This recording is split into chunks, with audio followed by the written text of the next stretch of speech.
খেতলাল আক্কেলপুর আর আমার কাহালুতে একই। আমাদের এলাকায় বেটার বউকে বৌমা কয়। তা আমি 3-4 বার বৌমা করলাম, সবাই আপনারা বৌমা বলতেছেন, কিন্তু আমার বাম পাশে একটা সভাপতি ছিল, উনি আর কথা কয় না। আমি সভাপতিকে বললাম, সভাপতি সাহেব সবাই বৌমা বলতেছে, বেটার বউ বৌমা হয়, আপনার কি বেটা নেই? হুজুর দুটো আছে। বিয়ে কি এখনো করানি? করাছে হুজুর। তো বৌমা খন না কেন? হুজুর আপনার ওয়াজ অনুযায়ী তো বউ পাইনি। আমার 2 বেটার বউ বৌমা হয়নি, এরা 2জন আছে বউ দাজ্জাল। আজকে প্রায় বাড়িতে বৌমা পাওয়া যাচ্ছে না, বউ দাজ্জাল পাওয়া যাচ্ছে। জোরে কোন কথা ঠিক কিনা? কথা কন না কেন ভাইজান? বউ দাজ্জাল। আগে বেটা ভালোই ছিল, কিন্তু বিয়ে করার পর থেকে বেটা ভিন্ন হওয়ার চায়।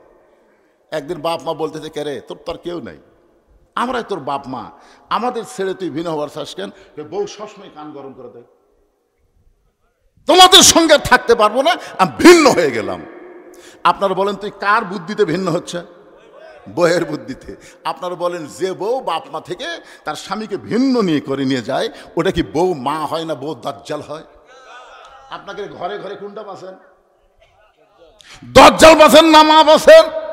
দরকার হলে বউ দাজ্জাল বাদ দিয়ে বেটাকে আর একটা বিয়ে করান, কিন্তু দাজ্জাল যেই বাড়িতে থাকবে এই বাড়িতে কোনো রহমত বরকত থাকবে না। জোরে কোন কথা ঠিক কি না? সুন্দর হতে পারে শাকিব খান, কিন্তু ভালো না। শাকিব খান ভালো না, বিয়ার আগেই বাচ্চা পেটত দেয়। জোরে কোন কথা ঠিক? বাংলাদেশের সুদর্শন নায়কের নাম কি রে ছেলেরা? নাম কি? শাকিব খান, কিন্তু বিয়ের আগেই পেটত বাচ্চা দেয়। এই অপু সরকার কন আর বুবলি কন আর যাই কন, ওরা বাচ্চা লিয়ে হাজির। বিয়া হলো কবে, কবে বাচ্চা ফেরত আসলো, কে বিয়ে পড়ালো, এগুলা কোনো খবর নাই, বাচ্চা নিয়ে হাজির। তার মানে বোঝা গেল সুন্দর হলেই ভালো হয় না। কথা বলেন ঠিক কিনা? এখানে বলতেছে ওমর ফারুক, একটা ভালো ছেলের সঙ্গে বিয়া বসার অধিকার আছে। ভালো ছেলের 1 নম্বর গুণ কি? যে বিবাহে ডিমান্ড নিবে না, মহারণা নগদ দিবে। বিবাহে কি নিবে না? ডিমান্ড নিবে না। আপনার ডিমান্ড মনে হয় বোঝেন না। মহারণা নগদ। মহারণা দেওয়া হলো ফরজ, আর ডিমান্ড নেওয়া হলো হারাম। জোরে কোন মহারণা দেওয়া কি? এ কথা জোরে কন না কেন? আপনার কি বাকি থুয়া বিয়ে করছেন নাকি? আপনার কেউ বাকি থুয়া বিয়ে করছেন? প্রত্যেকটা দোকানে লেখা আছে আজ নগদ কাল বাকি। তার মানে বাকির নামই ফাঁকি। জোরে কোন বাকির নামই? যারা মহারণা বাকি থুয়া বিয়ে করছেন, শোধ করছেন, এখন এরই উপর যদি ওয়াজ হয় তাহলে অধিকাংশ বাচ্চাই তো হালাল দাদা নয়। জোরে কোন কথা ঠিক কিনা? তা আপনাকে খেপাচ্ছি না, আমি রাগ করাচ্ছি না, একটু মনোযোগ দিয়ে শুনবেন। ওমর ফারুক বললেন, মা এই মুহূর্তে তোমার কোনো অভিভাবক নাই, তুমি বড় একা হয়ে গেছো, আমার কাছে ভুল করে আশ্রয় চাইছো। আমি তোমাকে একটা ভালো ছেলের খবর দিব, কারণ তুমি তো আর ভালো ছেলে খুঁজতে পারবা না, কারণ তোমার অভিভাবক নাই। আমি বরং তোমার অভিভাবক হইয়া একটা ভালো ছেলের খবর দিচ্ছি, দেখো তো ছেলেটা তোমার পছন্দ হয় কিনা। মেয়েটা বলতেছি, আমির আল মুমিনিন, সে ভালো ছেলের খবর কি? ওমর ফারুক বললেন, 30 পারা কোরআনের হাফেজ। আর সুবহানাল্লাহ বাড়ায়, MBBS ডাক্তার, ইঞ্জিনিয়ার, ব্যারিস্টার। ওরে কি মনে করতেছেন? আপনার আশেপাশের মাদ্রাসার কোনো বাচ্চা যখন রাস্তাতে হেঁটে যায়, আপনি জানেন ওর পায়ের তলে ফেরেশতারা নূরের পাখা বিছায় দেয়। সুবহানাল্লাহ কন না কেন? একটা হাফেজের দিকে তাকান, একটা আলিমের দিকে তাকান, আল্লাহ সগীরা গুনাহ মাফ করে দিবে। একটা ব্যারিস্টারের দিকে তাকান, একটা ডাক্তারের দিকে তাকান, একটা গুনাহ মাফ হওয়ার কোনো রেকর্ড নাই ইসলামে। আর ঠিক কয় না। ওমর ফারুক বললেন, ছেলের 1 নম্বর যোগ্যতা হলো 30 পারা কোরআনের হাফেজ, 2 নম্বর যোগ্যতা হলো 6 লক্ষ হাদিসের হাফেজ। 30 পারা কোরআনের হাফেজ, শিক্ষাগত যোগ্যতাকে শোনেন, 6 লক্ষ হাদিসের হাফেজ। ছেলেটার বয়স হলো মাত্র 22 বছর। ছেলেটার বয়স হলো মাত্র 22 বছর, লম্বায় হলো 6 ফুট 2 ইঞ্চি, গায়ের রং ফর্সা, চাঁদের মতন চেহারা। নামটা হলো আব্দুল্লাহ ইবনে ওমর। কার ছেলের খবর দিচ্ছে? ছেলেটার নাম হলো আব্দুল্লাহ ইবনে ওমর। আমার ছেলেটার সঙ্গে তোমাকে বিয়ে দিয়া, তোমাকে আমার বাড়ির বৌমা বানায়া আমার বাড়িতেই তোমাকে অধিকার দিবার চাই। জোরে খান সুবহানাল্লাহ। তোমাকে আমার কি বানায়া? জোরে খান কি?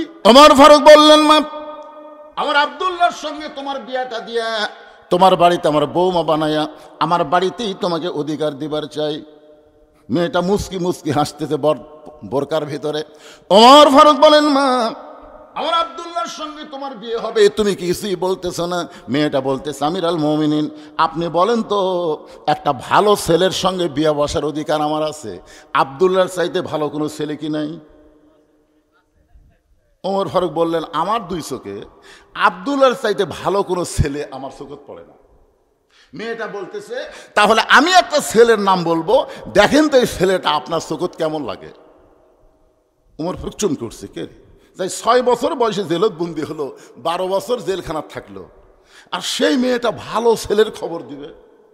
ওমর ফারুক বললেন, না তাহলে বলো তোমার কাছে ভালো ছেলের খবর কি?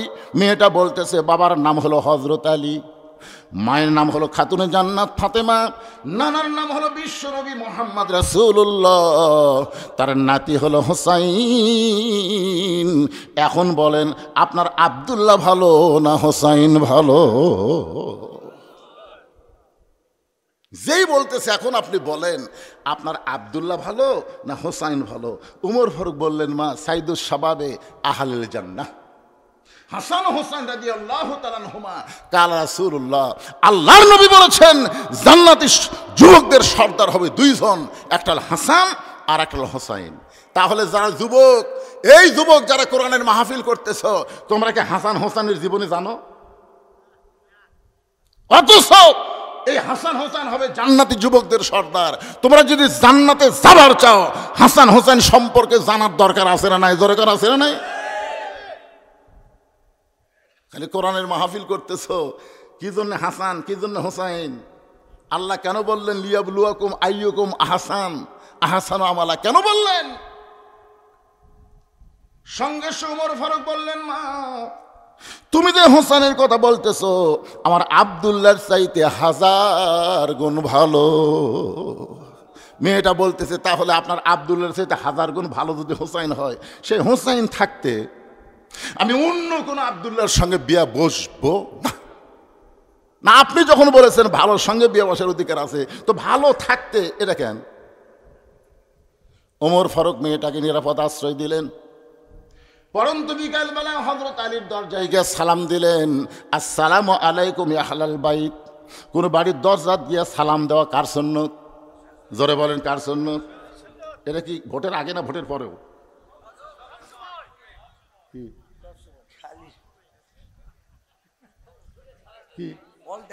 All time.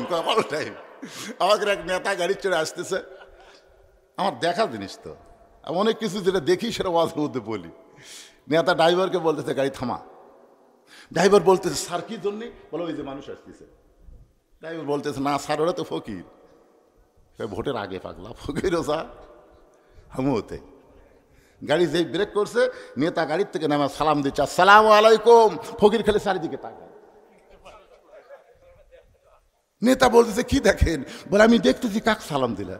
আপনাকে দিলাম, ভিক্ষা করে খায়। ভোটের আগে ফকির ওসা হামুতে। এখন এমন কতগুলো নেতা দেখা যাবে খালি সালাম, খালি সালাম। ধরে করার কথা ঠিক না? এই সালাম শুধু ভোটের আগে দিলে হবে না, সব সময়।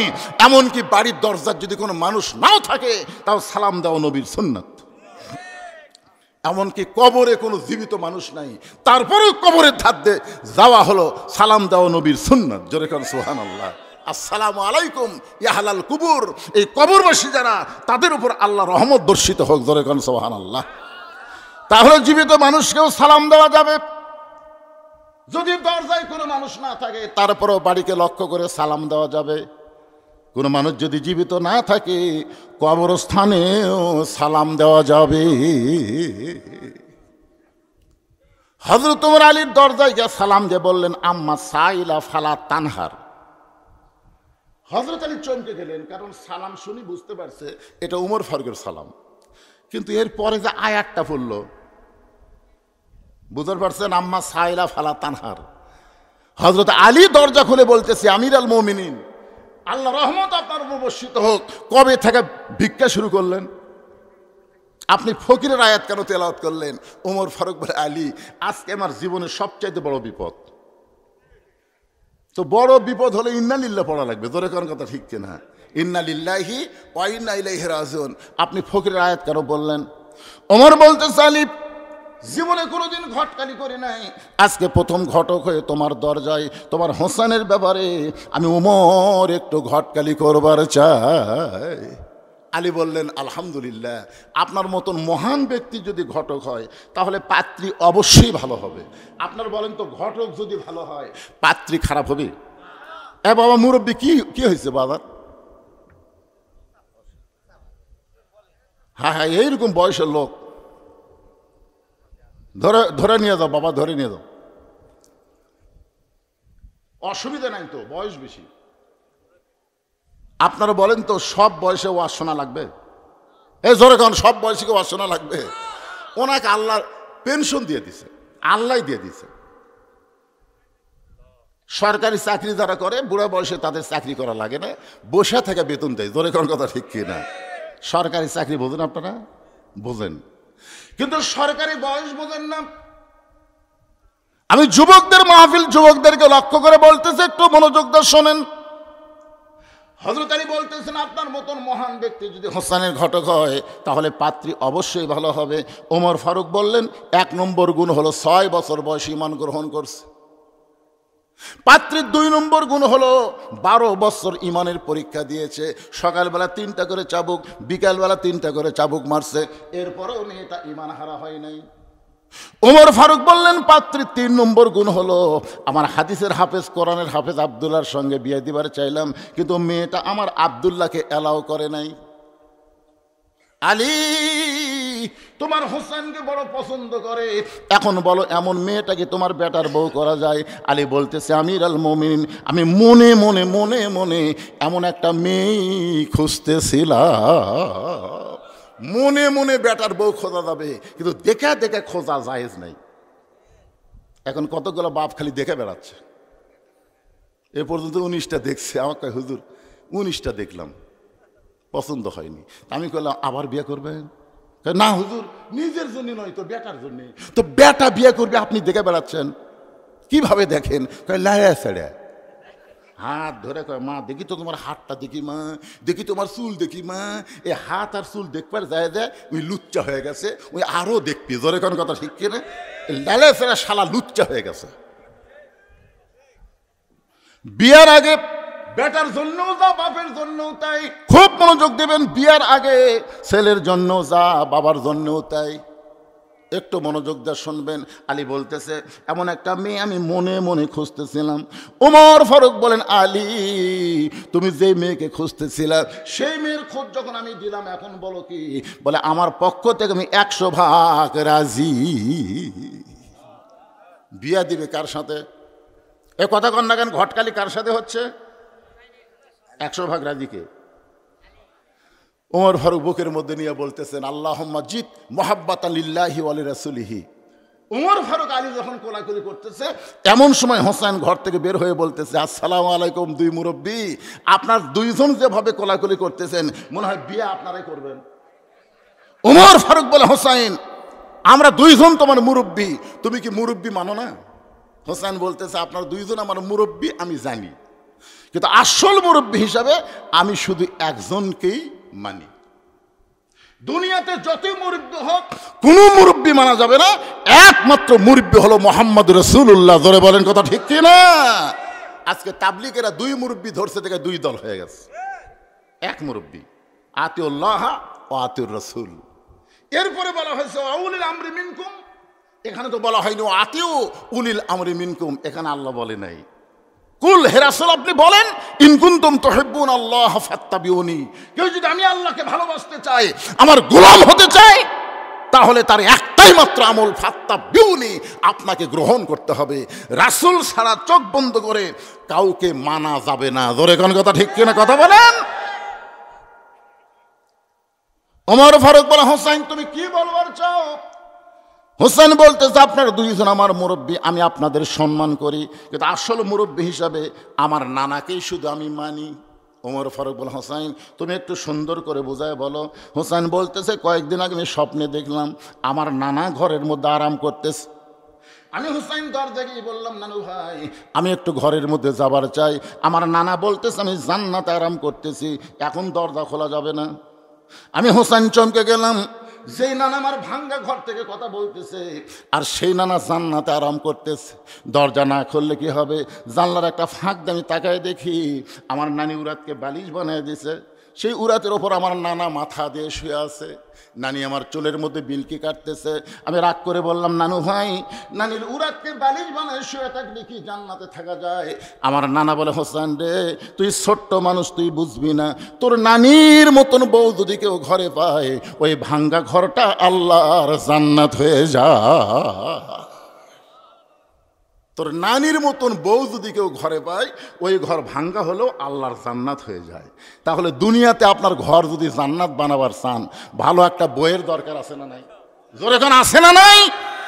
আজকে সারাদিন কাজ কাম করি, বাড়ির যায় শান্তি নাই, অশান্তির আগুন দাউ দাউ করে জ্বলতেছে অনেকের বাড়িতে। জোরে কোন কথা ঠিক কিনা ভাইজান? হোসেন বলতেছে, আমি সেই দিন থেকে সিদ্ধান্ত নিয়েছি, বিয়া যদি করতে হয় নানা যেমন বিয়ে করছে আমি তেমন বিয়ে করব। কারণ বাবা আপনি আমার বড় ভাইকে বিয়ে করাছেন, আপনি তার খবর জানেন। তালি বলতেছে, কি হয়েছে? বলে, আমি কিছুদিন হলে দেখতেছি বড় ভাই হাসান গোপনে গোপনে কান্দে। আমি তার কান্না ধরে একদিন বললাম, ভাই কি জন্যে কান্দেন? তোকে বলা যাবে না, তুই ছোট মানুষ, তো বলা যাবে না। আমি জোর করে বললাম, বড় ভাই কি জন্যে কান্দেন? আমার ভাই বলল, তোর ভাবি ভালো না, তোর ভাবি ভালো না। হাসান দাদার বইয়ের নাম হলো জায়েদা। জোরে বলেন, নাম কি? বিয়ে করার পর থেকেই হাসান রাদিয়াল্লাহকে অত্যাচার করতেছে, যার কারণে গোপনে গোপনে কাঁদতেছে।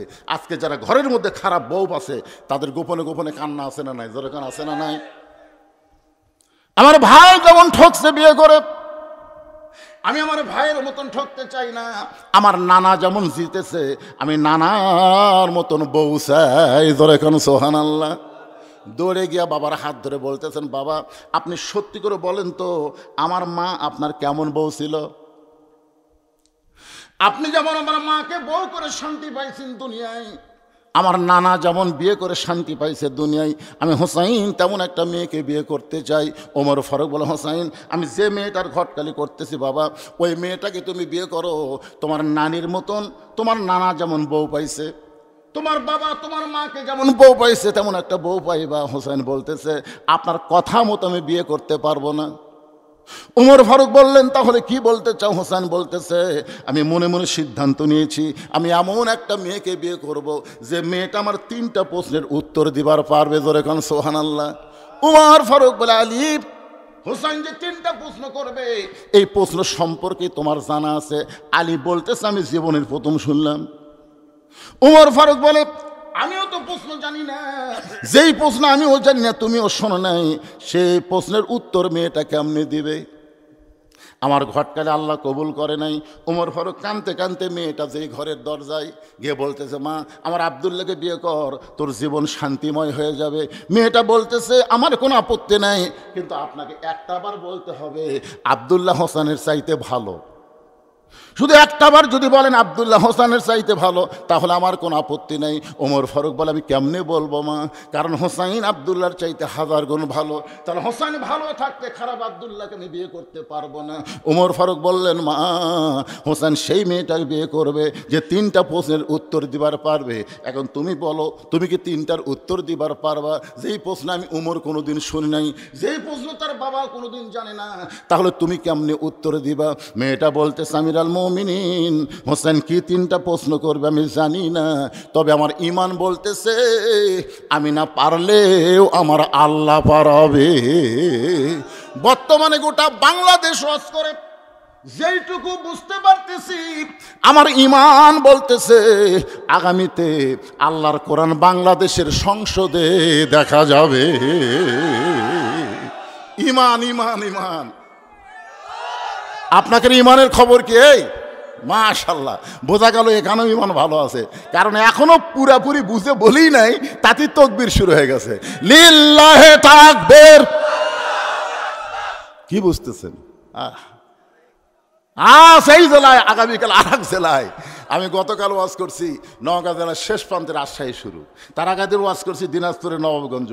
এক এক দিন এক এক রাতে এক এক জেলায় ওয়াজ করতেছি, প্রতিটা জায়গায় গিয়ে দেখতেছি মনে হয় ইমানের একটা ভাব চলে এসেছে। আর এই বাংলাদেশ থাকবে না, আগামীতে আল্লাহর কোরআনের বাংলাদেশ হয়ে যাবে। ধরে কোন কথা ঠিক কিনা? হ্যাঁ। মেয়েটা বলতেছে আমির আল মুমিনিন হোসেন কি তিনটা প্রশ্ন করবে আমি জানি না, তবে আমার ইমান বলতেছে আমি না পারলেও আমার আল্লাহ পারাবে। হাসিনা যেইভাবে আমাদেরকে কবজা করেছিল, অনেক মুরব্বীকে আমি জিজ্ঞাসা করছিলাম খবর কি, বলে আমার জীবনে হাসিনার পতন দেখতে পাবো না, এমনভাবে দুর্বল হয়ে গিয়েছিল ইমান। কিন্তু আবু সাইদ যখন রংপুরে প্রথম জীবন দিল, তখন থেকেই বাংলা মানুষের ইমানের পাওয়ার বেড়ে গেল। ধরে কোন কথা ঠিক না? মানুষ মরলে ইমান বাড়ে, এইটা বাংলাদেশের আবু সাইদ শুরু করে দিয়েছে। এটা যদি ভিডিও না থাকতো তাহলে কিন্তু ইমান বাড়তো না। ভিডিও মার মার, রে দুই হাত বাড়ায় বলতেছে মারো। তখন পুলিশ মনে করছে এক একটা গুলি করলে উই দৌড় মারবি, গুলি করছে উই আরো এক ধাপ সামনে আছে, মার। আবার গুলি করছে, আর এক ধাপ সামনে আসে, গুলি খায়, ও মারে বাবারে, কোনো শব্দ নাই। তৃতীয় গুলি যেই করছে, তখন একজন বন্ধু এসে দৌড়ে এসে ধরছে, ও তখন টলে পড়ছে। বাংলাদেশের মুসলমানকে দেখাই দিল দরকার হলে জীবন দিব, কিন্তু বাতিলের সঙ্গে কোনো আপোষ করা চলবে না। ধরে কোন কথা ঠিক কিনা? হ্যাঁ। ইমানের দাবি যদি কুরবানি হয়, সেই দাবি ঘরে বসে থাকা নয়। ইমানের দাবি হলো কিছু বিনিময়, সেই বিনিময় যদি কলিজার ঘাম হয়, সেই ঘাম দিতে যেন তৈরি থাকি। ওগো দয়াময় আমার আল্লাহ দয়াময়। কোন দিকে তাকে থাকেন? এটা ইমান। বক্তা ওয়াজ করতেছে, কোন দিকে তাকে আছেন? ইমানের দাবি হলো অগ্নি শিখা, বাতিলের বিরুদ্ধে জ্বলতে শিখা, সে আগুনে জ্বলে জ্বলে দিব ইমানের পরিচয়। ইমানের দাবি ঘরে বসে থাকা নয়। মেয়েটা বলতেছে আমির আল মুমিনিন হোসেন কি তিনটা প্রশ্ন করবে আমি জানি না, কিন্তু আমার ভিতরের ইমান বলতেছে আমি না পারলেও কে পারাবে। ওয়ালা রব্বিহিম ইয়াতাওয়াক্কালুন, আল্লাহর প্রতি ভরসা করছে। এখন বলেন তো, আল্লাহর প্রতি কেউ যদি ভরসা করে, আল্লাহ তার সাথে আছে না নাই? আল্লাহ কোরআনে বলেছেন অহুয়া মা কুম আইনা মা কুনতুম, বান্দা তুমি নিজকে অসহায় মনে করো না, আমার প্রতি ভরসা করলে আমি আল্লাহ তোমার সঙ্গে থাকবো। জোরে খান সুবহানাল্লাহ। একটু আর এক জায়গায় আল্লাহ বলেছেন ইন্নাল্লাহা মা আস-সাবিরিন, ধৈর্যশীলদের সঙ্গে কে আছে? তা আপনারা যখন কোরআনের ওয়াজ শুনতেছেন, আপনাদের মনের মধ্যে শয়তান ওয়াসওয়াসা দিচ্ছে, কে আমরা তো কোরআন সংসদে চাই না, এ হুজুর তো যে হারে ওয়াজ করতেছে আমাদের বিরুদ্ধে ওয়াজ করতেছে না। আপনি ধৈর্য নিয়ে শোনেন, তারপরে বুঝবেন মুসলমান হয়ে তো আমরা মরতে চাই, আল্লাহর কোরআনের বিকল্প কোনো রাস্তা নাই। জোরে কোন কথা ঠিক কিনা? আপনারা কি মরছেন? জোরে কোন মরছেন? কিন্তু মরাটা তো মুসলমান হিসেবে মরা লাগবে ভাইজান। এই জন্য একটু ধৈর্য নিয়ে মনোযোগ দিয়ে শোনেন। ওমর ফারুক এক দৌড়ে এসে হযরত আলীর বাড়িতে কিছুক্ষণ আগে যে লোকটা কানতে কানতে চলে গেছে, সেই লোকটা আবার ফিরে আসছে। আরে জিজ্ঞাসা করতেছে এখনই আপনি গেলেন মন খারাপ করে, এখনই ফিরে আসলেন কেন? বলে তারিখ করার জন্যে। হোসেন বলতেছে কিসের তারিখ? কিসের তারিখ? বলে বিয়ের তারিখ না, বিয়ের তারিখ না। তুমি মনে করো না তুমি যেভাবে খেদায় দিছ, আমি উমরের এত সাহস নাই যে তোমার বিয়ার তারিখ করবার আইছি। তাহলে কি জন্য তারিখ করবার আইছেন? বলে তুমি যে তিনটা প্রশ্ন করবা সেই প্রশ্নের উত্তর দেওয়ার তারিখ। আলী বলতেছে যেই প্রশ্ন আমিও জানি না, আপনিও জীবনে শোনেন নাই, আর সেই প্রশ্নের উত্তর দিবার পারবে? উমর ফারুক বলতেছে আলী মেয়েটা এমন কথা বলেছে যেই কথা শুনে আমারও ঈমান বেড়ে গেছে। জোরে খান সুবহানাল্লাহ। আমার মায়েরা যারা পর্দার অন্তরে আছেন একটু মনোযোগ দিয়ে শুনবেন। নির্দিষ্ট তারিখ মোতাবেক হযরত উমর বসেছেন ডান পাশে, আর হযরত আলী বসেছেন বাম পাশে, আর হোসেন বসেছে মিডল পয়েন্টে। এটা হলো বসার কথা বললাম। আমার চেয়ারম্যান সাহেব যেমন বসেছে, আমার ভাই যেমন বসে আছে, দুইজন দুই ধারে আছে না নাই? যেরকম আছে না নাই? এখানে আরও অনেক অতিথি ছিল, তারা কিন্তু নাই। তারা সুযোগ বুঝে পলান দিছে। তোর এখন কথা ঠিক কিনা? চেয়ারম্যান সাহেব প্রধান অতিথি ইচ্ছা করলেও তিনিও এখান থেকে যাবার পারতেন, কিন্তু তিনি আমারে কইছেন, হুজুর একটু ধৈর্য ওয়াজ করা লাগবে। তার মানে বোঝা গেল তিনি ধৈর্য নিয়ে বসে গেছেন। জোরে খান সুবহানাল্লাহ। ধৈর্যের শিল সঙ্গে কে আছে? আল্লাহ কোরআনে বলেছেন, ইন্নাল্লাহা মা'আস সাবিরিন। ধৈর্যশীলদের সঙ্গে আল্লাহ নিজেই থাকি। একটু ধৈর্য নিবেন। ডান পাশে হযরত উমর বসে গেছেন, বাম পাশে হযরত আলী, আর মাঝখানে হোসেন বসে। সামনে একটা চাদর দেওয়া হয়েছে, চাদরের ওই পারে ওই 18 বছরের যৌবনে নারী বসে গেছে। এখন আপনাদেরকে আমি প্রশ্ন করি, সামনে চাদর দেওয়ার কারণ কি? সবাই জোরে বলেন, কারণ কি? অথচ আমার বাংলাদেশের একজন গায়িকা এক সময় সংসদে সেই রকম তোড়জোড় ছিল, এদের নাম বলার আগেই ভাই বলে দিচ্ছে, আমাদের আলেমদেরকে কানা কইছে সংসদের মধ্যে গানে, ওরে মৌলানা চোখ দুইটা করলা কানা, মনের পর্দা বড় পর্দা তোমরা খুঁজা পাইলা না। আমাদের বলতেছে আলেমরা, তোমাদের চোখ দুইটা কানা, মনের পর্দা বড় পর্দা তোমরা খুঁজা পাইলা না। তেতুল হুজুর বুঝলো না। আহমদ শফি রহমতুল্লাহ আলাইকে এই 2 টাকার গায়িকা মমতাজ তেতুল হুজুর বানাচ্ছে। ধরে এখন কি হুজুর? আপনারা বলেন তো, আহমদ শফির আপনারা চেনেন? যে বাংলাদেশে লক্ষ লক্ষ আলিমদের ওস্তাদ, আর সেই আহমদ শফি রহমতুল্লাহ আলাইকে মমতাজ সংসদের মধ্যে তেতুল হুজুর কইছে। একটা মুসলমানের বাচ্চা বাধা দেয়নি। ধরে কোন কথা ঠিক কথা বলেন? আচ্ছা, রাস্তার উপর যে শালারা চিল্লাই, এরা কি মানুষের বাচ্চা? এরা মানুষের বাচ্চা? আশ্চর্য কথা রে বারে। মন যদি শুনবার না চায় বাড়ি চলে যাও। হই করার অধিকার তোমাকে কে দিছে? আল্লাহ জবান দিয়েছে, জবান কাড়ে লিবারও পারে। জোরে কোন কথা ঠিক না? এই তো থামে গেছে। একটু মনোযোগ দিয়ে শুনবেন। সামনে চাদর দেওয়ার কারণ হলো, আপনারা সকলেই বলেছেন পর্দা, তার মানে বোঝা গেল মনের পর্দা যদি বড় পর্দা হতো, ওমর ফারুকের মন ভালো না খারাপ? আলীর মন ভালো না খারাপ? হোসেনের মন ভালো না খারাপ? তাহলে সামনে চাদর দিয়ে বুঝাই দিলে মনের পর্দা পর্দা নয়, পর্দা হলো আল্লাহর আইন। সবাই বলেন, পর্দা কার আইন? হ্যাঁ, আমি যত বড়ই হুজুর হই, আপনি আমাকে বাড়ির মধ্যে নিয়ে যাবেন, আর আপনার বউ বেটিকে আমি দেখবো, আমার কিছুই মনে হবে না। আপনার বলেন তো, হুজুরে গেলে সোলপোল আছে না নাই? তার মানে বোঝা গেল হুজুরে গেলে মন আছে। মন যদি না থাকলে তো বিয়ে করলো কেন? হ্যাঁ, আল্লাহর বান্দার একটু মনোযোগ দেবেন। সামনে চাদর দিয়ে বুঝাই দিলেন পর্দা হলো আল্লাহর আইন। আজকে আমাদের বাংলাদেশে ধর্ষণের শাস্তি মৃত্যুদণ্ড, অ্যাসিড মারলে মৃত্যুদণ্ড, এরকম বহু দণ্ড করেছে, তারপরেও কিন্তু অন্যায় কমতিছে না। ধরে কোন কথা ঠিক কিনা? কারণ কি? ঘরের মধ্যে শুটকি মাছ রাখছে, শুটকি মাছ ঘরের মধ্যে রাখছে, শুটকির একটা গন্ধ কেউ আগে না পেলেও বিলাই পায়। বিড়াল এখন চিন্তা করে কি শুটকির গন্ধ আসে কোথা থেকে? আস্তে আস্তে বিড়াল যায়, দেখে ঘরের দরজা খোলা। ঘরের দরজা খোলা পায়, ঘরের মধ্যে ঢুকে দেখে খাটের তলে পাতিলের মধ্যে শুটকি মাছ, কিন্তু ঢাকনা নাই। আপনার বলেন তো, বিড়াল 20 মিনিট টাইম পাবি? ও সমানে খালি শুটকি খাচ্ছে, খসর খসর শব্দ শুনে ঘর চিন্তা করে কে রে, ঘরের মধ্যে কি একটা বিড়াল কাম সারতেছে। 2000 টাকার কেজি শুটকি বিড়াল খাস, খপ করে ধরে বলছে, এই বিড়াল, পুনরায় যদি শুটকি খাস তোকে 20টা ব্যাত মারবো। একটা ব্যাত মারলি বিড়াল মরে যাবি, তা কড়া আইন দিছে 20 ব্যাত। ধরে এখন কয় ব্যাত? 20টা ব্যাতের আইন দিয়ে বিড়ালকে ছেড়ে দিছে, কিন্তু দরজা জানলা আগের মতোই খোলা রাখছে।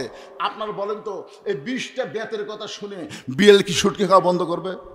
তুমি যতই আইন করো, বিড়ালের হাত থেকে শুটকি বাঁচাবার গেলে ওই 20টা ব্যাতের মিথ্যা আইন না করে দরজা জানলা বন্ধ করার আইন করো। ধরে কোন কথা ঠিক কিনা? আজকে ধর্ষণের আইন করেছো, অ্যাসিডের আইন করেছো, কিন্তু পর্দার আইন করো নাই। আজকে পর্দার আইন করো, বাংলাদেশে কোনো নারী ধর্ষণ হবে না। ধরে কোন কথা ঠিক কিনা? একটু মনোযোগ দিয়ে শুনবেন। ওমর ফারুক বলে, হোসাইন এখন তুমি প্রশ্ন শুরু করে দাও, এখন থেকে প্রশ্ন শুরু করে দাও। এবার হোসেন দাঁড়িয়ে বললেন, রে মেয়ে, তুমি একা একা বসে আছো, তাই বলে মনে করো না তুমি একলা হয়ে গেছো। আমি হোসাইন বড় একা। মনোযোগ দিয়ে শুনবেন। তুমি একা একা বসে আছো, তাই বলে মনে করো না তুমি একা, বরং আমি হোসাইন বড় একা হয়ে গেছি। উমর ফারুক বলে, হোসাইন, তোমার ডান পাশে আমি বসে আছি, বাম পাশে তোমার বাপ বসে আছে, এরপরে তুমি একা কেমনে হলা? সঙ্গে সঙ্গে হোসেন বলে, এ মেয়ে, আমার দুই পাশে দুইজন মহামানব দেহ নিয়ে বসে আছে, কিন্তু এই দুই মহামানব মনে মনে তোমার পক্ষ নিয়েছে। আপনারা বলেন তো, হাসিনার সময় যে দিনের ভোট রাতে হলো, ড্যামি নির্বাচন হলো, নির্বাচন কমিশনার কি নিরপেক্ষ ছিল? এ কথা নিরপেক্ষ ছিল? সবাই বলতেছিল নিরপেক্ষ নির্বাচন কমিশনার, কিন্তু নির্বাচন কমিশনার মনে মনে একটা দলের পক্ষ নিয়েছিল। জোরে কোন কথা ঠিক কিনা? 18 সালে বিএনপি মাত্র 6টা আসন পেল। একসময় হাসিনা বলল, ভিক্ষা দিছি। 6টা আসন কি দিছি? ভিক্ষা দিছি। তার মানে বোঝা গেল নির্বাচন কমিশনার নিরপেক্ষ ছিল না, একটা দলের পক্ষ ছিল। উমর ফারুক বলেন তো মনে মনে কার পক্ষে? জোরে বলা লাগবে, কার পক্ষে? হযরত আলী কার পক্ষে? কিন্তু বসে আছে ছেলের দিকে। এখানে বুঝাই দিল যে বিবাহের আগে মেয়েটার কাছে উমরও যাইতে পারবে না, আলীও যাইতে পারবে না। হোসেনের কাছেও যেমন, আমাদের দুইজনের কাছেও তেমন। জোরে কোন সুবহানাল্লাহ। এবার উমর ফারুক বলে, হোসাইন, তাহলে কি এখন প্রশ্ন শুরু হবে? হোসেন বলে, রে মেয়ে, আমার 1 নম্বর প্রশ্ন হলো, আমার মাকে তুমি জানো? হযরত আলী বাম পাশ থেকে চমকে উঠছে, আমি ছেলের সঙ্গে আছি, আর ছেলে বাপের কথা না বলে মায়ের কথা কেন বলতেছে যে আমার মাকে তুমি জানো? খুব খেয়াল করবেন, এমন প্রশ্ন করেছে, উত্তর দেওয়া খুবই সহজ, খুবই সহজ। আমার মাকে তুমি জানো? আমি কোন মায়ের সন্তান? ফাতেমার সম্পর্কে আমাদের সবার জানা আছে না নাই? জোরে কোন আছে না নাই? সেই কারণেই হোসেন বলতেছে, আমার মাকে তুমি জানো? আমি কোন মায়ের সন্তান? সঙ্গে সঙ্গে পর্দার ওপার থেকে মেয়েটা বলে, হোসাইন, আমি আপনার মাকে চিনি। প্রশ্ন করেছে জানো, সঙ্গে সঙ্গে মেয়েটা বলতেছে, আমি আপনার মাকে চিনি। এই উত্তর শুনে ওমর ফারুক জিহ্বাত কামড় দিয়েছে। হযরত আলীর চোখ দিয়ে দরদর করে পানি পড়তেছে। ওমর ফারুক জিহ্বাত কামড় দেওয়ার কারণ হলো, প্রথম প্রশ্নে আউট হয়ে গেল। 3বার উত্তর দিবি, একটাতেই তো আউট। প্রশ্ন করলো আমার মাকে জানো, আর উত্তর দিল আমি চিনি। আলীর চোখ দিয়ে পানি পড়ার কারণ হলো, আমি হোসেনের মাকে ঠিক মতো চিনবার পারিনি, আমি নিজেই পারিনি।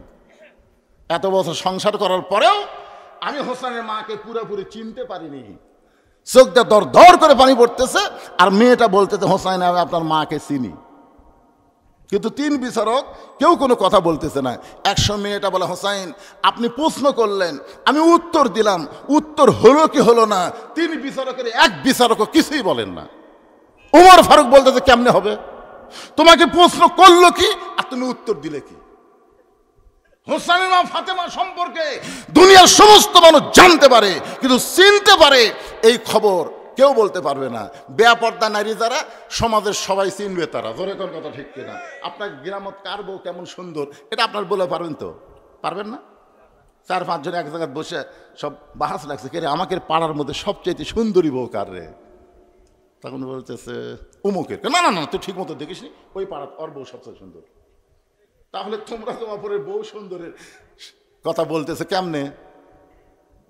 এর বউ সুন্দর সবচেয়ে বেশি, এ কথা জানার পেছনে কারণ হলো ওই মেয়েটা বেপর্দা। বেপর্দা নারী যারা, সমাজের সবাই চিনবে তারা। জোরে কোন কথা ঠিক কিনা? আপনারা বলেন তো, ফাতেমা কি বেপর্দা? তাহলে কেমনে বলতেছে আমি চিনি? আলীর চোখ দিয়ে দর দর করে পানি পড়তেছে। এমন সময় মেয়েটা বলে, হোসাইন, আপনার মায়ের চোখের ভুরু জোড়া ছিল, আপনার মায়ের বাম গালে কালো একটা তিন ছিল, এই থুতুনির তনে লাল একটা দাগ ছিল। সঙ্গে সঙ্গে আলী বলতেছে, মা যা বলছিস বলছিস মা, আর বলিস না, কারণ 3 জনের মধ্যে একজন পরপুরুষ আছে। আপনার বলেন তো, এই 3 পুরুষের মধ্যে ফাতেমার জন্য পরপুরুষকে? জোরে বলেন। তাহলে চিন্তা করে দেখেন, 3 জনের মধ্যে একজন পরপুরুষ। যাকে হযরত আলী পরপুরুষ বলতেছে, সেই পরপুরুষ সম্পর্কে আল্লাহ নবী বলেছেন, আমার পরে কেউ যদি নবী হতো লাউ কানা ওমর, আল্লাহ ওমরকে নবী বানায় দিত। রাসূল বলেছেন নবুয়তের দরজা বন্ধ দেখে ওমর নবী হওয়ার পারে নাই, কিন্তু নবী হওয়ার সব যোগ্যতা আল্লাহ ওমরকে দান করেছে। সেই ওমর যদি পরপুরুষ হয়, তাহলে মুরিদের বইয়ের কাছে পীর কি পুরুষ? আর কথা কয় না, মুরিদের বইয়ের কাছে পীর কি পুরুষ? পরপুরুষ। এই সাইডটা কি পুরুষ? ও বাবা পুরুষ। আহা, আমি এর আগেও আপনাদের বলেছি, হয়তো মনে নাই। তিনটা জিনিস খেয়াল করবেন, বড় ডাক্তারের বউ কোনোদিন সিজার লাগে না। বড় ডাক্তার যারা, তারা বউকে সিজার করে না। কারণ কি জানেন? সিজার করলে বাচ্চারও ক্ষতি, মায়েরও ক্ষতি। এই জন্য ডাক্তারের বউয়ের সিজার লাগে না। 2 নম্বর হলো মৌলানার বাড়িতে মিলাদ হয় না। দেখবেন খেয়াল করে, মৌলবীদের বাড়ি মিলাদ হয় না। ওরা পরের বাড়িতে পড়ায়, কিন্তু নিজের বাড়িতে হয় না। আর 3 নম্বর হলো পীরের বউ কোনোদিন মুরিদ হয় না। খেয়াল করে দেখবেন, পীরের বউ জানে আমার পীর মাঝে মধ্যে মুরিদের বউয়ের দিকে চোখ মারে, এই লুচ্চার হাতে মুরিদ হবো না। ঠিক আছে? মাশাআল্লাহ। তাহলে 3টা মুখস্থ রাখবেন। 1 নম্বর হলো ডাক্তারের বউয়ের সিজার লাগে না, 2 নম্বর হলো মৌলবীর বাড়িতে মিলাদ লাগে না, আর 3 নম্বর হলো পীরের বউ মুরিদ হয় না। যেই পীরেরা নারীদেরকে মুরিদ দেয়, বুঝবেন এরা ভণ্ড। জোরে কোন এরা কি? এরাই ভণ্ড। হ্যাঁ, আল্লাহর বান্দার একটু খেয়াল করবেন। আলী বলতেছেন মা চোখের ভুরু জোড়া, এটা আমি বলতে পারি, কারণ হোসেনের মা আমার বউ। এই কারণে প্রত্যেকটা স্বামী বলতে পারে তার বইয়ের ভুরু কেমন। জোরে কোন ঠিক কিনা? আমি বলতে পারবো। রাসূল বলেছেন, স্বামীরা যদি স্ত্রীর 2 চোখের মাঝখানে, এই যে ভুরু দেখতেছেন, এই 2 চোখের মাঝখানে যদি একটা চুমা খায় ভুরুর উপরে, আল্লাহ তাআলা খুশি হয়ে তাদের আমল নামায় একটা নফল হজের সওয়াব দিয়ে দেয়। এইদিকে তাকান, কোন জায়গা? এই 2 ভুরুর মাঝখানে এই চুমা দেওয়ার নফল হজের সওয়াবের কথা কইছি। মেয়েদের কাছে এক স্লিপ আইছে, হুজুর আপনি তো মস্ত বড় ক্যাসাল করলেন। আমার স্বামী যে বিড়ি খাওয়া খায়, ওই ঘরের মধ্যে ঢুকলেই মনে হয় ভোকরা পাটা ঢুকছে, এই জায়গা চুমা খাবার গেলে তো আমার পেট খারাপ হয়ে যাবে। শোনেন, যারা বিড়ি খায়, এই যারা বিড়ি খায়, এরা যে ঘরত থাকে, সে ঘরে সবকিছু গন্ধ না? কথা গন্ধ কিনা? আর কাপড় ধরেন, যা ধরবেন সব দুর্গন্ধ। এই জন্য আল্লাহ নবী বলেছেন, স্বামী স্ত্রী মহব্বত করার জন্য ঘুমানোর আগে মেসওয়াক করা সুন্নত, আবার ঘুম থেকে উঠে মেসওয়াক করা সুন্নত। আপনি যত বেশি মেসওয়াক করবেন, আল্লাহ আপনার মুখের দুর্গন্ধ তত বেশি দূর করে দিবে। সুবহানাল্লাহ, জোরে খান। আলী বলতেছেন, মা বাম গালে একটা তীর আছে, আমি বলতে পারি। থুতির তলে লাল একটা দাগ আছে। হোসাইন তার মা হওয়ার কারণে বলতে পারে, তুমি কেমনে বললাম? মেয়েটা বলতেছে, মুরব্বী তাহলে শোনেন, ওই রোমের জেলখানার মধ্যে যখন আমি বন্দি ছিলাম, সকালবেলা 3টা করে চাবুক মারতো, বিকেলবেলা 3টা করে চাবুক মারতো। আমার দেহের এমন কোনো জায়গা নাই যে জায়গায় চাবুকের আঘাত লাগে নাই। এক সময় চাবুক মারতে মারতে আমি অধৈর্য হয়ে গেলাম, বিরক্ত হয়ে বললাম, আল্লাহ তুমি আছো আসমানে, তোমার নবী আছে মদিনায়, এই রোমের জেলখানার মধ্যে এত নির্যাতন, আমাকে দেখার মতন কেউ নাই। লা ইলাহা ইল্লাল্লাহ আছে আসমানে, আর মুহাম্মদ রাসূলুল্লাহ আছে মদিনায়। এই জেলখানার মধ্যে এত নির্যাতন হচ্ছে, দেখার মতন কেউ নাই। মাঝে মধ্যে কিন্তু বিরক্ত হয়েছে বিএনপির লোকেরা, বিরক্ত হয়েছে জামাতের লোকেরা, এই 15.5 বছর আল্লাহর ওপর। মাঝে মধ্যে নিজের বাড়ি বানাচ্ছে, সে বাড়ি থাকা যাচ্ছে না, আলুর বাগুরের মধ্যে থাকা লাগতেছে। তাও যদি আলুর দাম হতো, কোনো কথা ঠিক না। এইবারে আলু যে কি করবি ভাই, আলুর বাগুরের মধ্যে থাকা লাগছে। ওয়াজ করে বাড়ি থাকা যায় নাই। বাড়ির বউ মোবাইল করে বলতেছে, সন্ধ্যা থেকে পুলিশ ঘুরতেছে, আপনি বাড়িতে আসবেন না। চিন্তা করেন, চোর ডাকাত বউলে শুয়ে আছে, আর আলিম হয়ে আলুর বাগুরের মধ্যে ঘুম পাড়তেছে। একটু বিরক্ত ভাব আসে কি আসে না?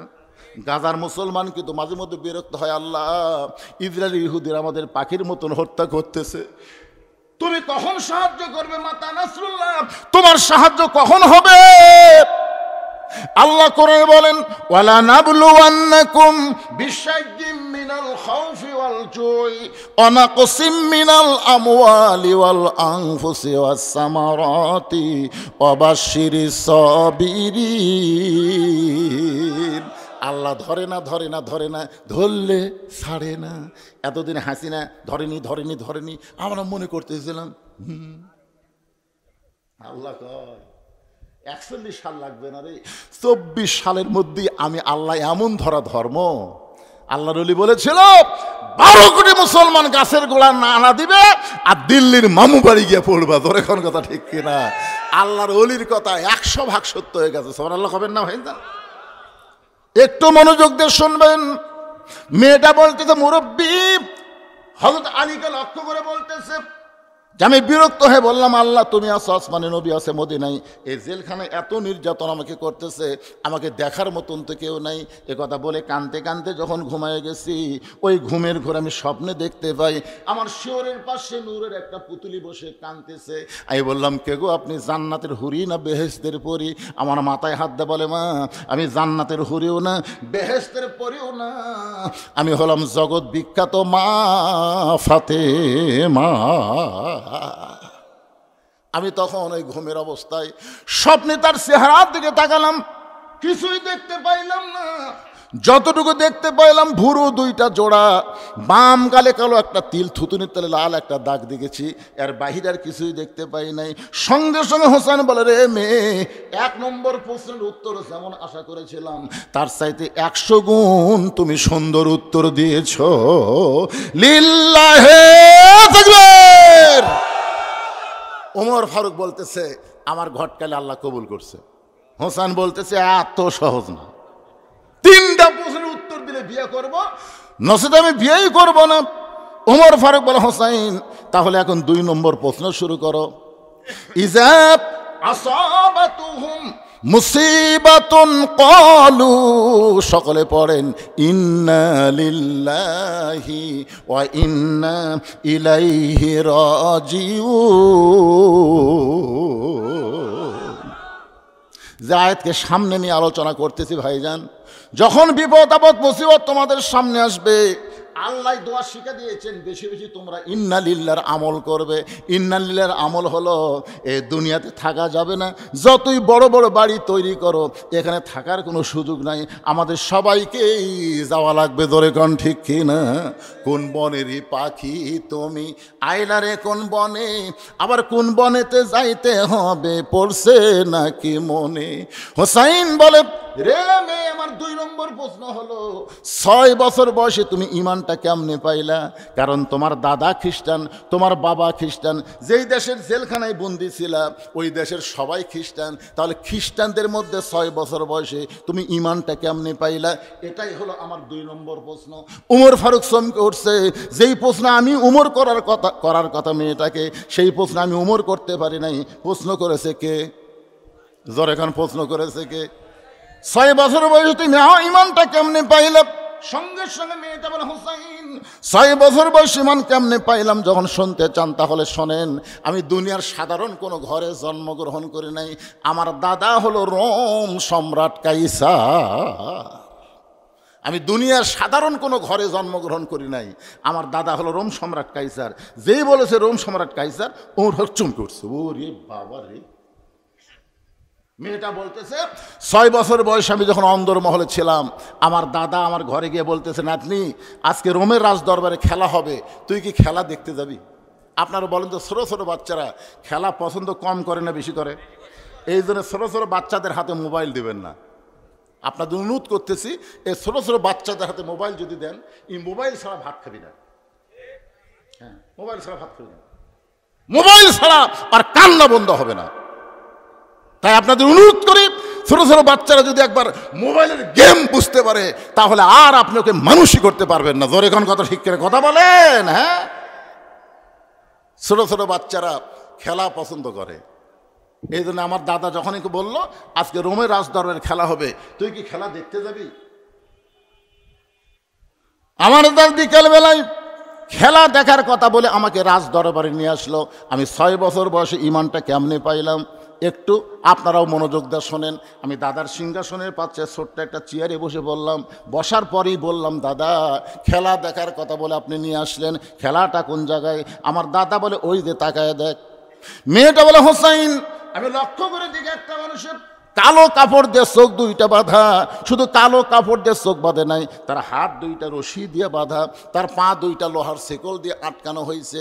আমি তখন বললাম, দাদা ভাই, একটা মানুষকে আমি দেখতে পাই, যেই মানুষের চোখ বেঁধেছেন, হাত বেঁধেছেন, পা শেকল দিয়ে আটকায় রাখছেন, একটা মানুষ দেখে আপনি কি খেলা দেখাবার চান? আমার দাদা মুচকি মুচকি হাসার বলে, নাতনি রে, তুই ছোট্ট মানুষ, তুই বুঝিস না, ওটা মানুষ না রে, ওইটা মানুষ না। আমি বললাম, মানুষ যদি না হয় তাহলে ওইটা কি? আমার দাদা বলতেছে, ওইটা হইল মুসলমান। তার মানে কি বুঝতেছেন? এই ভারতের ইসকন হিন্দুদের কাছে বাংলার মুসলমান মুসলমান না, খ্রিস্টানদের কাছে মুসলমান মানুষ না, ইহুদিদের কাছে, ইসরায়েলের কাছে ফিলিস্তিন মুসলমানকে এরা মানুষ মনে করে না। জোরে কোন কথা ঠিক কি না?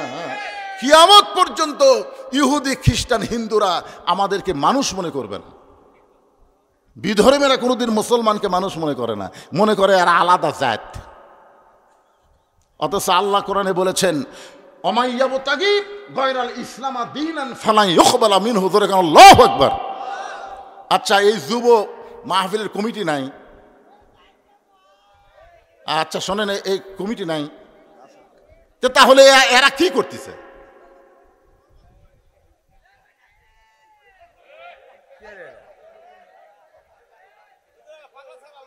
আরে পাগলা ছাগলা হলো তো আপনার ওদিক তাকাচ্ছেন। আপনি সামনে বসে ভালো শুনতেছেন, কিন্তু মাঝখান থেকে ওরা খালি মাথার সমস্যা তো ওনার রে ভাই। কিন্তু আপনার যদি আমার কথাগুলো এই সময় এসে ব্যাখ্যাল হন, কঠিন কথা হচ্ছে যে ওইটা মানুষ না, ওইটা মুসলমান। কি বুঝতেছেন? আমার দাদা না থাকেন, আরে সামান্য, এটা মানুষ না, এটা হলো মুসলমান। আমি তখন বললাম, দাদা এই মুসলমানকে নিয়ে আপনি কি খেলা খেলবেন? আমার দাদা বলে, ওই যে তাকায় দেখ। আমি তাকায় দিকে বিশাল একটা আগুনের চুলায় দাউ দাউ করে আগুন জ্বলতেছে, তার উপর বিশাল একটা ডেকসি, মনে মনে তেল, নিচের আগুনের তেলগুলো টকবক টকবক করতেছে। আমার দাদা বলতেছে, ওই মুসলমানকে হাত পাও বাঁধে উত্তপ্ত তেলের মধ্যে ফেলে দিব, মুসলমান তেলের মধ্যে পড়াই মরে যাবে। আজকের খেলার নাম হলো মুসলমান মারার খেলা। আমি তখন ছোট্ট মেয়ে আস্তে করে বললাম, দাদা এই মুসলমানকে না মাইরা এই মুসলমানকে ছেড়ে দেওয়া যায় না? এই মুসলমানকে হত্যা না করে এই মানুষ মারার খেলা, মুসলমান মারার খেলা কি বন্ধ করা যায় না? আমার দাদা বলে, 100 বার বন্ধ করা যায়।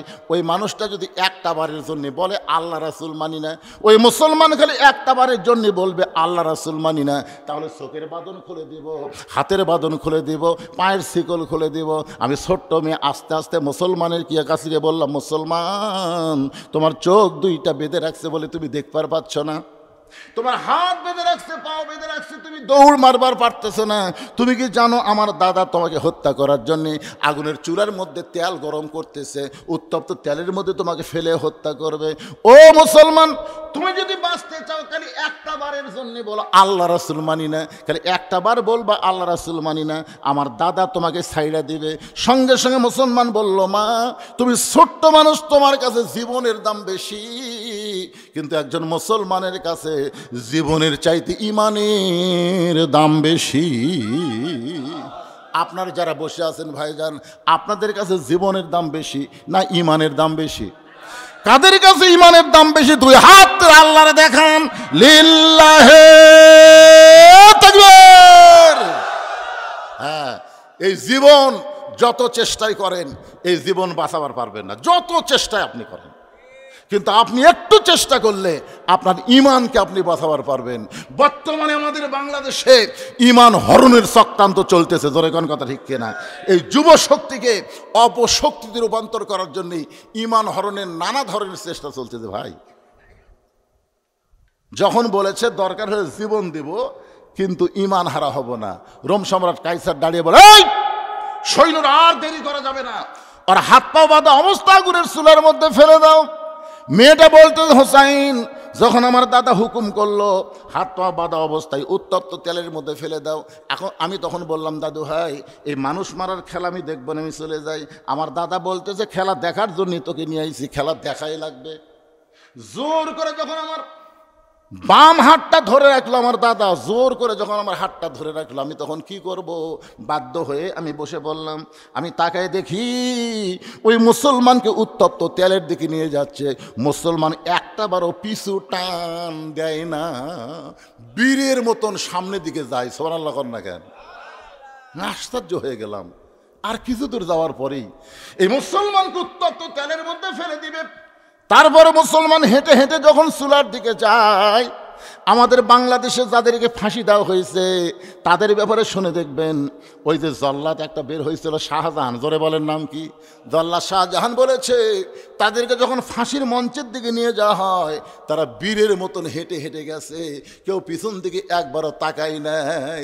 তার মানে বোঝা গেল তারা বীরের মতন ওই ফাঁসির মঞ্চের দিকে যায় কেন? ফাঁসির মঞ্চের মাধ্যমে আল্লাহ তাআলা তাদের জন্য জান্নাতের দরজা খোলার ব্যবস্থা করেছে। ধরে কেন? সুবহানাল্লাহ। আমি আশ্চর্য হয়ে গেলাম। মেয়েটা বলতে 6 বছর বয়সের ছোট্ট মেয়ে। আমি আশ্চর্য হয়ে গেলাম, মুসলমান যখন বীরের মধ্যে আগুনের দিকে হাঁটতেছে, আমি দুইটা চোখ বন্ধ করলাম।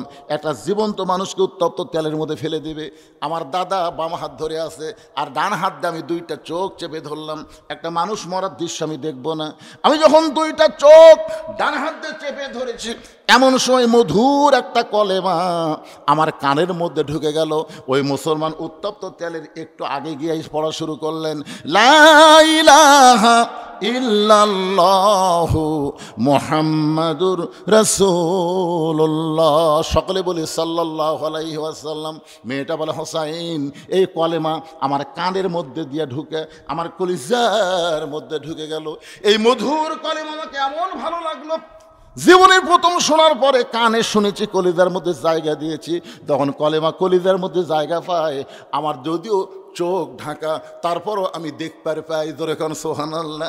ডান হাত দিয়ে চোখ ঢাকার পর আমি দেখতে পাই ওই মুসলমানের দেহটা উত্তপ্ত চুলার মধ্যে ফেলে দিচ্ছে, কিন্তু দেহের মধ্যে যে পাখিটা উত্তপ্ত তেলের মধ্যে পড়ার আগে ওই পাখিটা কে যেন সযত্নে ধরে সবুজ রঙের একটা বাগানে উড়াল দেয়। আমি নিজের চোখে দেখলাম মুসলমানের দেহ নামক খাঁচাটা উত্তপ্ত তেলের মধ্যে পড়েছে, কিন্তু পাখিটা কে যেন সযত্নে ধরে সবুজ রঙের একটা বাগানে উড়াল দিয়ে চলে যায়। আমি তখন আর দেরি করলাম না, একটা হ্যাঁচকা দিলাম। কারণ আগে ছিলাম আমি একা, কিন্তু ঈমান গ্রহণ করার সঙ্গে সঙ্গে আল্লাহর সাথে দেখা। ধরে কোন সুবহানাল্লাহ। যখন আমি হ্যাঁচকা টান দিলাম, আমার দাদার কাছ থেকে আমার হাতটা খুলে গেল। আমি এক দৌড়ে বাড়ির কাছে গিয়ে মাকে ধরে বললাম, মা, লা ইলাহা ইল্লাল্লাহ মুহাম্মাদুর রাসূলুল্লাহ। আমার মা চমকে গিয়ে বলতেছে, তুই না তোর দাদার সাথে খেলা দেখবার গেলি, এই মুসলমানের কলমা কোথায় পাইলি? এই কলমা ভুলে যা মা, এই কলমা যদি তোর দাদা বাপ শুনতে পায় তাহলে তোকে হত্যা করবে। আমি তখন বললাম, মা, এই কলমাওয়ালারা কোনোদিন মরে না। নিজের চোখে দেখলাম মা, দেহ নামক খাঁচাটা উত্তপ্ত তেলের মধ্যে পড়েছে, কিন্তু ওই পাখিটা উড়াল দিয়ে কোথায় চলে গেছে? ওই পাখিটা যেখানে গেছে ওই জায়গার নাম হলো ইল্লিন নামক জান্নাতের বাগান। আমার সোনার ময়না পাখি, শোনেন নি গান? শোনেন নাই? কোন দেশেতে উইরা গেলা রে দিয়া মোরে ফাঁকি রে আমার সোনার ময়না পাখি। আসলে এটা ভুয়া গান। কোন দেশেতে উইরা গেলা দিয়া মোরে ফাঁকি, আমার দেহ থেকে যখন পাখিটা উড়ে যাবে, ইন্না লিল্লাহি ওয়া ইন্না ইলাইহি রাজিউন। আমরা এসেছি আল্লাহর কাছ থেকে, আবার ফিরেও যাব আল্লাহর কাছে। জোরে কর কথা, ঠিক কিনা? আপনার বলেন তো, আল্লাহর কাছে যাওয়া কোনোদিন ফাঁকি হয়? বরং আল্লাহ ছাড়িয়ে আসে এই দুনিয়াতেই। মিশে মায়ায় বন্দি থাইকা করলাম কত খেলা, পশ্চিমে তাকায়া দেখো তোমার ডুইবে গেছে বেলা। এই ছেলে দুইটা তা শুনতেছে, বুঝলে? তোমাকে ওয়াজ শোনার সাইজ দেখে আমারই কলজে ভরে গেছে। প্রত্যেকটা কথা এরা বুঝতেছে। সমস্ত শ্রোতার দরকার নেই। 10টা যুবক যদি আজকের ওয়াজ শোনার পরে ঈমানের বলে বলিয়ান হয়ে যায়, এই যুবকদের মাহফিল করা সার্থক হয়ে যাবে। জোরে কোন কথা, ঠিক কিনা? রাস্তার ধারে মাহফিল, আমি আপনাদের অনুরোধ করবো, এরকম রোডের ধারে মাহফিল করবেন না। রাস্তা দিয়ে বদমাইশ যায়, শয়তানও যায়, ভালো মানুষও যায়, জোরে কোন কথা ঠিক কিনা? আবার রাত 1টার পরে চোর ডাকাতো, এই রাস্তা। খালি এই রাস্তার ধারত মাহফিল না হলে একটা লোক অন্য কোনো দিক তাকাতো না, একটা না কথা শুনতো। ঠিক কথা কন না কেন ভাইজান? আজকে আপনাকে বেশিও শোনাবো দেখে উঠছি দেখেন 10:45, এখন 11:30 বাজতেছে, 11:30 পার হয়ে গেছে। না চলুক, কয়টা বন্ধু চলবে সে কথা না, ও আর শেষ হলে আমি মোনাজাত করবো। তো যে কথাটা বলতেছি এ কথাটা আপনাকে বোঝা লাগবে না? কারণ বোঝার দরকার আছে না নাই? কত গুরুত্বপূর্ণ কথা, আমাদের সবাইকে যেতে হবে। ইন্না লিল্লাহি ওয়া ইন্না ইলাইহি রাজিউন। যতই 3 তলা 4 তলা 5 তলা বাড়ি বানান, শয়তান বারবার বলবে তাকায় দেখ কি দেখতেছিস ভাই, 5 তলার ভিত দিছি ভাই, 3 তলা হচ্ছে, ও যে রড বার করে থুছি, আর 2টা তলা হলেই আমার শান্তি রে, আর 2টা তলা হলে আমার আর কোনো টেনশন নাই। আপনার বলেন তো, আর 2 তলা হলে আর টেনশন নাই? নাই? বারবার বলতেছে কোন দিকে তাকাস, উপর দিকে তাকাস না পাগল, তোর জন্য 1 তালাও বরাদ্দ হয়নি, তোর জন্য জায়গা হলো নিচতলা। ধরে এখন কোন তলা?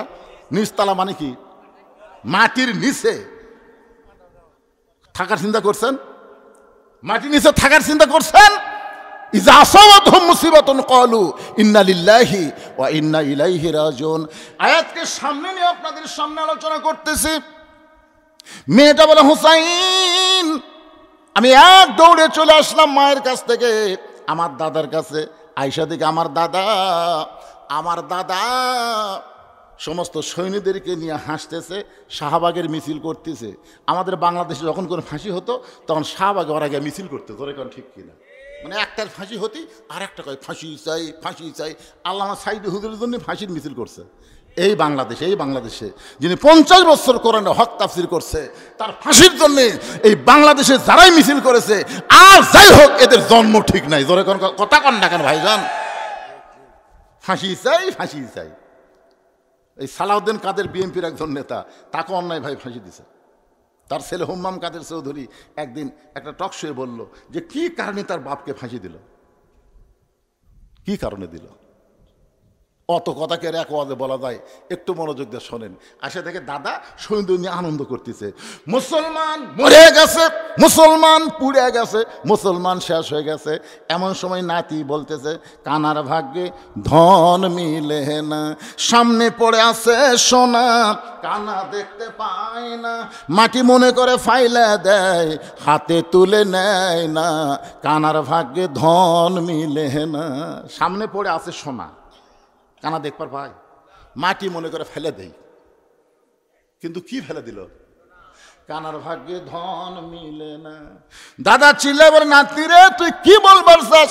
নাতনি বলতেছে, দাদা তোমরা বলতেছো মুসলমান পুড়ে গেছে, আমি নিজের চোখে দেখেছি যে মুসলমানকে নিয়ে আনন্দ করতেছে, পুড়ে যাওয়ার কারণে এই মুসলমান এখন জান্নাতে ঘুরে বেড়া।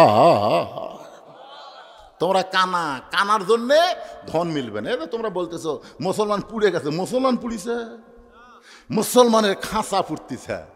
দেহ নামে খাঁচা কোনো দাম নাই, পাখি যদি না থাকে এ খাঁচার 1 পয়সা দাম নাই। জোরে কোন কথা ঠিক কিনা? খালি মরেই দেখেন, আপনার ভিতরে পাখি উড়ে যাক, যে বাড়ি আপনি করছেন ওই বাড়ির থেকে যত তাড়াতাড়ি বার করার ব্যবস্থা করবে। সবাই এসে বলে, ভাই সকালে মরছে রে, এখন পর্যন্ত তোমরা ঘরতে থুতে বার করো। আপনারা বলেন তো, যাই বলতেছে বের করো, ওই কি ওরা আপনজন না? ওই কিন্তু সব শুনতেছে। যে মারা গেছে যতক্ষণ পর্যন্ত কবর দেওয়া না হবে, মায়ের সাথে হাদিসটা আছে সেমাল মাউতা, মৃত্যু ব্যক্তি সব শুনতে পায়, এমনকি সব দেখতেও পায়। এখন এত টাকা দিয়ে যে বাড়ি বানাচ্ছে, সেই বাড়ির থেকে টানে টানে বার করতেছে, ওর অবস্থাটা কি হচ্ছে বুঝছে? মেয়েটা বলে, হোসাইন 6 বছর বয়সে আমার দাদার সাম্রাজ্যের ছোট্ট চেয়ারে বসে আমি দেখেছি একজন মুসলমানকে হত্যা করা। ওই দেখার পরে আমি ঈমান গ্রহণ করেছি। এইভাবে 6 বছর বয়সে ঈমান নামক মহামূল্যবান নিয়ামতটা আমি পেয়েছি। সঙ্গে সঙ্গে হোসেন বলে, রে মেয়ে, 2 নম্বর প্রশ্নের উত্তর যেমন আশা করেছিলাম তার চাইতে 1000 গুণ তুমি সুন্দর দিয়েছ। ওমর ফারুক বলতেছে, আমার ঘটকাটা আল্লাহ কবুল করছে। হোসেন বলে, এত সহজ না, 3টার উত্তর না দিলে আমি বিবাহ করিব না। ওমর ফারুক বলে, হোসাইন এখন তাহলে তুমি 3 নম্বর প্রশ্ন করো। এবার হোসেন বলে, রে মেয়ে, এ যুবকেরা, এটা একটু মনোযোগ দিয়ে শোনা লাগবে। 3 নম্বর প্রশ্ন হলো, বিবাহের পরে আমার সঙ্গী তোমার থাকতে হবে। কি মনে করতেছেন? এই যে আবু তোহা আদনান বিয়ে করছিল, এক বউ থুই আর একটা বিয়ে করেছিল ঢাকার যা, যার জন্যে হারানো নাটক হলো। আবু তোহা আদনান গুম হয়ে গেল, আসলে ঘুম টুম কিছুই না, ওই দ্বিতীয় বিয়ে। আজকে আমাদের যুবকেরা কোনটা ভালোবাসে? বিয়ের আগেরটা না পরেরটা? বিয়ের আগেরটা বলতেছে, তুমি আমার জীবন, তুমি যদি চাও আমি পাহাড়ে উঠব, তুমি যদি চাও আমি সাগর ডেঙ্গায় যাব। যে শালা পুকুরত পড়ে পানি খাই ওই বলে সাগর ডেঙ্গাবি। তুমি জানো না গো, এক রাত তোমাকে দেখিনি, মনে হয় 1 বছর দেখিনি। মেয়েটা মনে করে আল্লাহ কাল প্রেমিক পুরুষ দুনিয়াতে নাই, চিটিং, সিটার। এটা বুঝবি বিয়ার পর। ঠিক কিনা? আল্লাহর কি কাম, ওরই সাথে বিয়ে হচ্ছে। বাসর রাত্রে ওই বাসর করা বাদ দেয়, লাখ টাকা ঘুম পাড়তেছে। বউ কই, কে গো আজকে বাসর রাত, ঘুমাও কেন? তুমি না কইছো 1 রাত না দেখলে 1 বছর দেখা হয় না, তুমি আমার জন্য পাহাড়ে উঠবে, তুমি সাগর ডেঙ্গে যাবে, আজকে ঘুম পাড়তেছে। এলা সিটারি রে পাগলি, তো সিটারি না গেলে ঘর তুলতাম। বিবাহের আগে কোনো মেয়ের সঙ্গে প্রেমের সম্পর্ক নেই, একটা কথা বলাও কবিরা গুনাহ। কথা কন, কি গুনাহ? জান্নাতি যুবকদের সর্দার দুনিয়ার সমস্ত যুবকদের বুঝায় গেল, বিবাহের আগে কোনো সম্পর্ক চলবে না, বিবাহের পরে আমার সঙ্গী তোমার থাকতে হবে। মেয়েটা ফোঁপায় ফোঁপায় কাঁদতেছে। ওমর ফারুক বলে, মা 2টা কঠিন প্রশ্ন করেছে, আর সেই 2টার উত্তর তুমি দিলা, এই সহজ প্রশ্নের উত্তর না দিয়ে তুমি কেন কাঁদতেছো? তুমি বলো, হোসাইন বিবাহের পর আমি তোমার সঙ্গী থাকবো, বিবাহের পর আমি তোমার সঙ্গী থাকবো। মেয়েটা বলতেছে, আমিরুল মুমিনিন, এমন উত্তর দিলে আপনি বিশ্বাস করতে পারেন, কিন্তু হোসাইন এমন উত্তর দিলে বিশ্বাস করবে না, বিয়ার পর আমি তার সঙ্গী থাকবো। এই কথাটা বলা যায়, কিন্তু এই কথাটা তাই সে বিশ্বাস করবে না। এবার বলে, মা তাহলে তুমি কি 3 নম্বর প্রশ্নের উত্তর দিবার পারবা না? মেয়েটা কিছুক্ষণ পরে বলে, আল্লাহ, মনে মনে আল্লাহর সঙ্গে যোগাযোগ করতেছে, আল্লাহ 2টার উত্তর দিয়ে দিলাম, এইটার উত্তর কি দেব? এমন সময় আল্লাহ পাক ইলহামের মাধ্যমে মেয়েটাকে জানাই দিল, রে মেয়ে, তুমি উত্তরে বলো। একজন মস্ত বড় আল্লাহ নবী ছিল, সেই নবীর নাম হলো আইয়ুব নবী। জোরে বলেন, কি নবী? আইয়ুব নবী যখন সুস্থ ছিল তখন তার অনেকগুলো বিবি ছিল, তার বাড়ি ছিল, ঘর ছিল, বাদশাহী ছিল, চাকর নৌকর অনেক কিছুই ছিল। কিন্তু আইয়ুব নবী যখন অসুস্থ হয়ে গেল, অসুস্থতার মাত্রা যখন বেড়ে গেল, একসময় আল্লাহ তার দেহের মধ্যে গোস্তর পচন ধরিয়ে দিল। তখন কিন্তু চাকর নৌকর কেউ তার সঙ্গে থাকলো না, এমনকি তার বউগুলোও তাকে ছেড়ে চলে গেল। আইয়ুব নবীর শরীরের দুর্গন্ধ হওয়ার কারণে লোকালয় থেকে তাকে জঙ্গলে ফেলে দেওয়া হলো। তখন জঙ্গলে যখন ফেলে দেওয়া হয়েছে, তখন একটা বিবি আইয়ুব নবীর সঙ্গ ত্যাগ করে নাই, সেই বিবিটার নাম হলো রহিমা। মেয়েটা বলে, হোসাইন, রহিমা যেমন আইয়ুব নবীর সুখের দিনেও ছিল, কষ্টের দিনেও ছিল, এমনকি সমস্ত মানুষ আইয়ুব নবীকে যখন ত্যাগ করেছে, রহিমা যখন ত্যাগ করে নাই, আমি রহিমার মতো বিবাহের পরে আপনার সঙ্গে থাকতে চাই। হোসেন বললেন, তোমাকে বিবাহ করাতে আমার কোনো আপত্তি নাই। আমার নানা যেমন নানি পাইয়া ভাঙ্গা ঘর জান্নাত হয়ে গেছে, আমার মা যেমন খাতুনে জান্নাত ফাতেমারে পাইয়া কষ্টের ঘরের সুখের শান্তির বাতি জ্বলাইছে, আমি হোসাইন তেমন একটা মেয়ে পাইলাম, এই মেয়েটার সঙ্গে বিবাহ করতে আমার কোনো আপত্তি। আজকের এই ঘটনার ভিতর দিয়ে আমি আপনাদের সামনে যে জিনিসটা তুলে ধরার চেষ্টা করি, সেটা হলো, যত বড় বিপদ আপদ মুসিবত আসুক না কেন, মুসলমানের জন্য সবচেয়ে বড় বিপদ সামনে অপেক্ষা করতেছে, সেই বিপদটা হলো মৃত্যু। জোরে কোন কথা ঠিক কিনা? এই জন্য আল্লাহ বলেছেন, লা তামুতুন্না, মৃত্যুবরণ করো না, ইল্লা ওয়া আনতুম মুসলিমুন, মুসলমান না হওয়া পর্যন্ত। মুসলমান হয়ে যদি মরতে চাই, তাহলে বৎসর অন্তর শুধু কোরআনের একটা মাহফিল করলে হবে না, আল্লাহর এই কোরআনে বাস্তবে গ্রহণ করা লাগবে। জোরে কোন ঠিক কিনা? আল্লাহ আমাদের সবাইকে এই কোরআন মোতাবেক নিজের জীবন পরিচালনা করার তৌফিক দান করুক। সকলে বলে আল্লাহুম্মা আমিন। আমার চেয়ারম্যান হয়ে যাওয়ার চাইছিল, আমি বলছি না, একটু বসেন। কি জন্য বসালাম? অন্য কোনো জায়গাতে এরকম চাপ দেবো না। আজকে আপনি কইছেন লম্বা একটু ওয়াজ করা লাগবে। কি বিরক্ত হলেন? রাগ করলেন? মাশাআল্লাহ। কারণ আপনাদের ভোট ভোট দেওয়া প্রতিনিধি। একটা কথা উনি বলেছেন, আমার খুব কথাটা কলিজাত আঘাত পাইছে, যে আমি 4.5 বছর কি ছিলাম, মিনি আয়না ঘরে ছিলাম, মিনি আয়না ঘরে। সে কথাটা আপনারা বুঝতে পারছেন? চেয়ারম্যান হচ্ছে ঠিকই, কিন্তু সে কোনো কাজ করতে পারে নাই। সামনে 1 বছর সময় আছে, আমরা সবাই দোয়া করব আল্লাহ তাকে সুস্থতার সঙ্গে নেক হায়াত দান করুক, জোরে কোন আমিন। এবং 1 বছরের মধ্যে মানুষের মন জোগান বড় কঠিন ভাই, খুবই কঠিন। তার মধ্যে চেয়ারম্যান হচ্ছে সবচাইতে, এরা তৃণমূল পর্যায়ে নেতা, একটা সাধারণ মেয়ে মানুষ পর্যায়ে, ও চেয়ারম্যান সাহেব আমার বৃদ্ধা ভাতার কি হলো দেখছেন?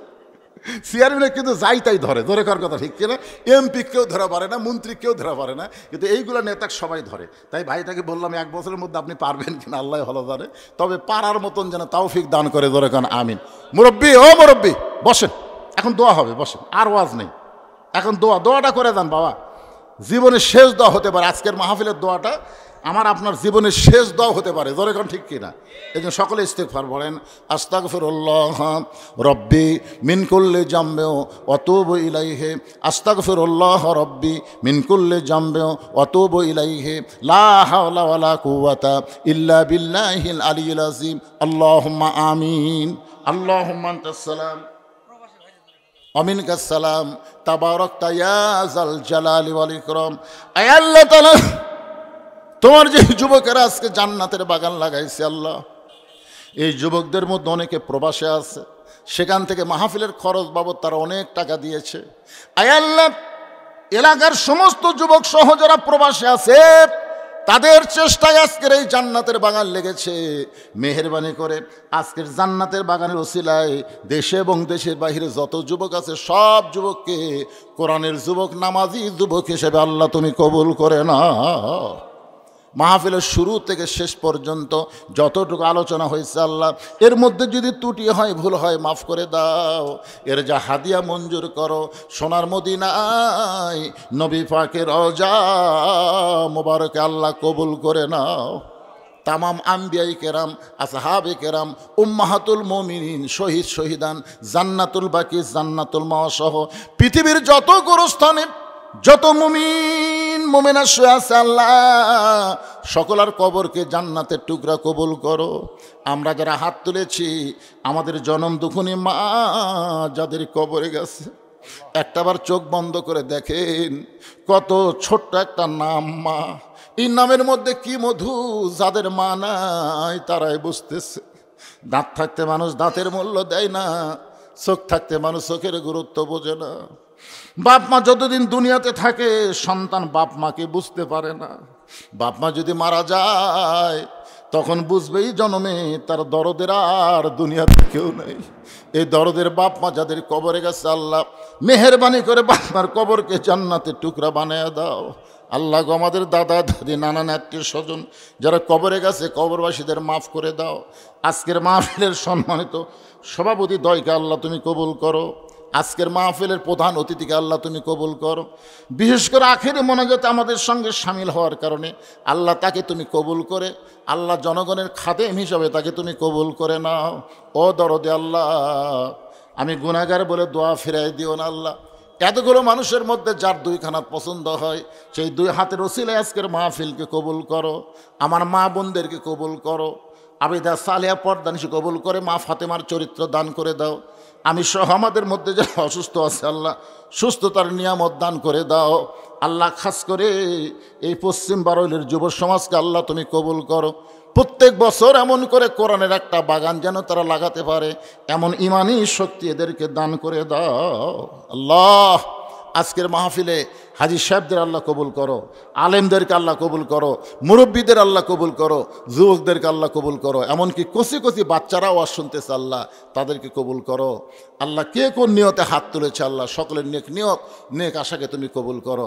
খাস করে আল্লাহ, শুধু কোরআনের ওয়াজ শুনবো না, আগামীতে আল্লাহর কোরআন আমাদের দেহে চলবে, এই দৃশ্য আমাদের সকলকে দেখার তৌফিক দিয়ে দাও আল্লাহ।